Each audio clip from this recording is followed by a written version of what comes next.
Welcome to Venezuela Insider, the only place in Venezuela for expats, digital nomads, entrepreneurs, investors, travelers, and related internationals. For more information, venezuelainsider.com.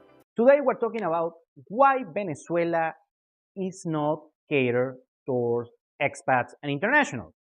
And there are particular couple of issues, couple situations, both historic and also operational. And the thing is that Venezuela is not catered to internationals, Western citizens, Western tourists, Western expats, and of course Western digital nomads.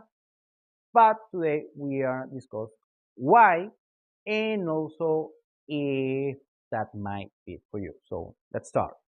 The thing is, when you're an expat, an international, and you're already been around the place, in other places in Latin America, like Mexico, of course, the main hub for that, and Colombia, Panama, maybe, Argentina, maybe Chile, maybe, I don't know, Costa Rica. I know Costa Rica is very big among US expats, and you have this particular dynamics on that you have a bunch of services that are catered towards you and attracting Western citizen clients. You have the real estate agencies that work only in English, that have the quote unquote gringo prices. You have overpriced Airbnbs. You have overpriced restaurants. You have a bunch of overpriced services. Now, in Venezuela, it's not the case. That doesn't mean there are not overpriced things, because believe me, there is a lot. For that's why you need to know what are you doing. Have to know what you're doing here in Venezuela. But Venezuela doesn't have that. There is not a lot of businesses that cater towards expats. And there's a couple of reasons. And the first one is historically, these other countries in Latin America that are historically poorer than Venezuela on GDP per capita terms, the best way they can get a decent wage, a decent revenue, is by selling to Western internationals, because they had a larger purchasing power compared to the local citizens. Pretty good like that, pretty intuitive, and that is very much what happened. It was just better to sell to someone from the US or Western Europe and such, or a Japanese, or whatever might be the case, instead of just selling to the local cities. However, in Venezuela, wasn't the case, because although in Venezuela we had, on let's say, the second half of the 20th century, and some touristic, movement that we had on 2021, the biggest client, the richest client, were the local citizens, because on the 20th century, Venezuela had this huge middle class, and also on the 21st century, that middle class just depleted heavily, I have to say. But still, Venezuelans are very good customers compared to some of the Western nationals. And that happens because, of course, the oil. And also, you have to take into account that there are many expats that work on the oil companies. However, these expats are not rich. They are just employees from these big multinationals, from oil and other industries, but mostly oil, I have to say. So they are not rich. Their company is rich. They have a very good wage, but everything is being taken care of by their company, the lodging, the housing, or sometimes the food, and some other comes with the job, like healthcare and also education for their kids. Very good by that, very fine by them. So the Venezuelan private companies never had to cater for expats or internationals, because they didn't have to. And the other thing, it was just more profitable to catering to the high middle class Venezuelans that we had back then. And I have to say there is some nuances. For instance, and this is just the cliche that there is in Venezuela, and I'm sharing with you, and take it with a grain of salt. That, for instance, the Western Europeans are seen as cheap, and that's why they don't try to sell to people from Spain, from Italy, from Greece, from Portugal, and such. So they're not seen as high tier customers.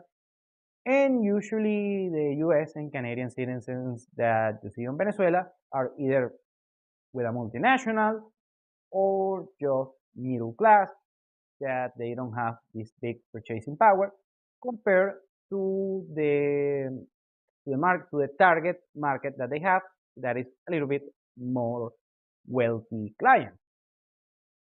So of course there is wealthy expats, I know that, and wealthy digital nomads as well. Very good back then, but that's just the mindset that many Venezuelan companies had towards having international clients. So they are not as desired. Okay, if they come, very good, they're gonna be well treated. However, it's not a particular thing that companies have here in Venezuela. Now the last part is, right now we have huge inequality here in Venezuela, and you have a lot of poverty. I have to say that. Some resemblance to a middle class, let's say 15%, maybe it's a stretch, let's call it 15% of the population. But you have these, let's say 1 to 2% of the population that are very wealthy. Some of them are billionaires, and I'm not gonna get into the issue how they get the money. I'm not, I don't work on Interpol or something like that. They are wealthy regardless, and those are the clients that the companies, private companies, are fighting for every single day. Not my clients, they're not my clients, but many people are catering their business towards such clients.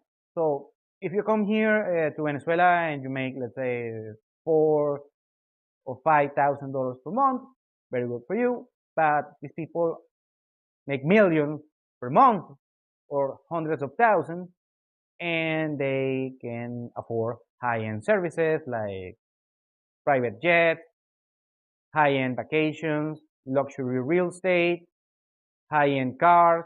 We have a Ferrari store in Caracas right now, and business is good apparently over there. High-end restaurants, you name it, you name it. A lot of high-end products, Rolex, and also recently on Las Mercedes, while one of the wealthiest districts here in Venezuela, in Caracas, they recently opened this huge shopping mall that is full of luxury brands. And so everything is catered towards these high and very rich clients. So if you come here with $4,000 or $5,000 per month, probably they're not. I mean, they're not gonna care towards you. I mean, of course, if you go to such places, let's say a fancy restaurant, of course they're gonna treat you well. But regardless, they don't have much services. For instance, English-speaking services. They don't have this, this mindset that treating you well just because you're an expat or an international. That's not gonna be. They're gonna treat you well just as a client, but they're not looking for you. If you reach them, okay, they're gonna give you a decent customer service. That will be it.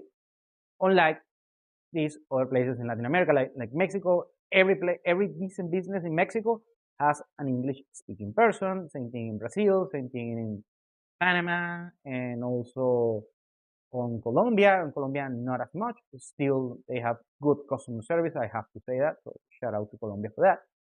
Still, you come to Venezuela and you're not gonna get the same treatment, and that's one of the reasons that I started this business, catered towards international instead of the local population. And the second thing is when you come to Venezuela, know what you're doing. Always say, know what you're doing and have the knowledge to move around, and you can get the best experience here in Venezuela. Thank you for watching Venezuela Insider. Please like, share, and subscribe. Follow us on social media. If you want to work with us, venezuelainsider.com. Thanks again and have a nice day.